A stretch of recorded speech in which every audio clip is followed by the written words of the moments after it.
Hoje a gente vai falar de um assunto urgente, uma emergência humanitária que, mesmo sendo gigantesca, parece que ficou um pouco de lado na atenção do mundo.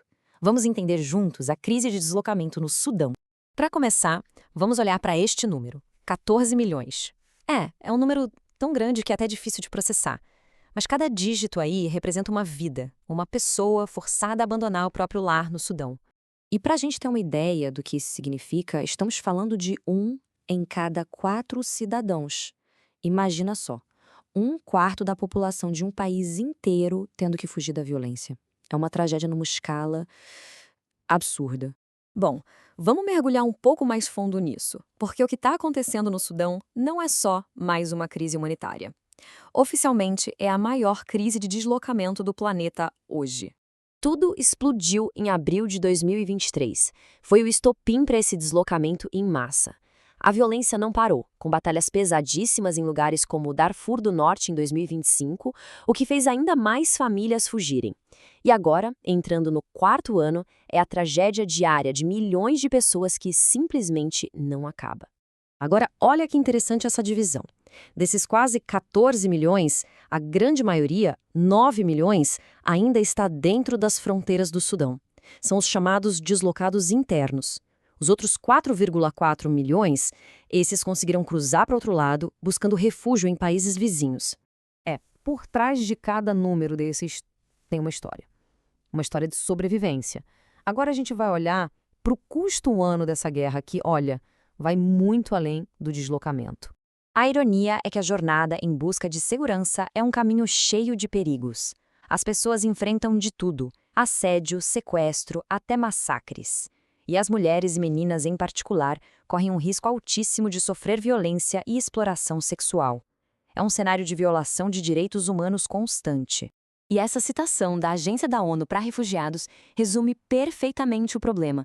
Simplesmente não tem para onde correr, não tem a quem pedir ajuda. Com as instituições em colapso, quem sobrevive a uma violência, por exemplo, não consegue nem denunciar. Isso só alimenta um ciclo de abuso e silêncio.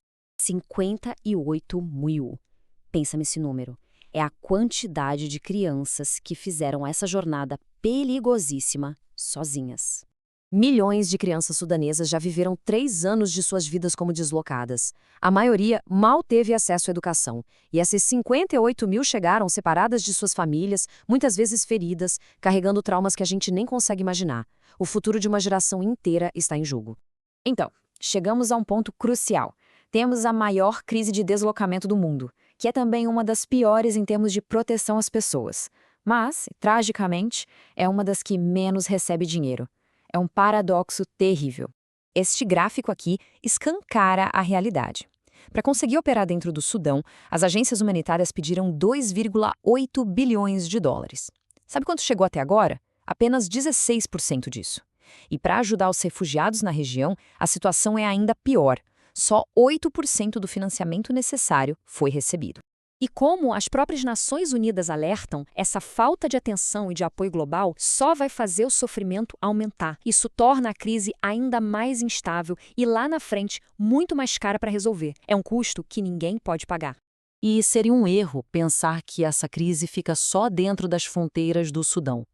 As ondas de choque já estão se espalhando por toda a região e muito além. Países como o Chad, o Egito, o Sudão do Sul, eles estão recebendo a maioria dos refugiados e já chegaram no seu limite. Eles já lidam com as próprias dificuldades e agora enfrentam uma pressão gigantesca nos seus recursos e serviços básicos. Agora, esse número é um aumento de mais de 200% no número de sudaneses chegando à Europa. Cada vez mais gente está fazendo aquela travessia perigosíssima pela Líbia. Isso não é uma escolha, é desespero. É um movimento movido pela total falta de esperança de que a paz vai voltar. Bom, vamos para a parte final para entender o que acontece agora. Porque no meio desse caos todo, existe um movimento de pessoas tentando voltar. Mas voltar para casa, hoje, é tão perigoso quanto fugir. Mesmo com todos os riscos, quase 1,5 milhão de pessoas já tentaram retornar. A maioria, uns 80%, são os próprios deslocados internos. Eles voltam para lugares como a capital, Khartoum, não porque a guerra acabou, mas porque a vida nos acampamentos se tornou simplesmente insustentável. E o que eles encontram na volta é devastação total. Infraestrutura, serviços básicos como saúde e educação, tudo destruído. A economia está arrasada e o próprio tecido social, aquilo que une as comunidades, está despedaçado. A mensagem aqui é muito clara.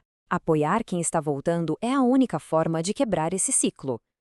Sem um caminho para a paz e sem um suporte real para a reconstrução, um novo deslocamento em massa não é só uma possibilidade, é uma certeza. E isso tudo nos deixa com essa pergunta no ar.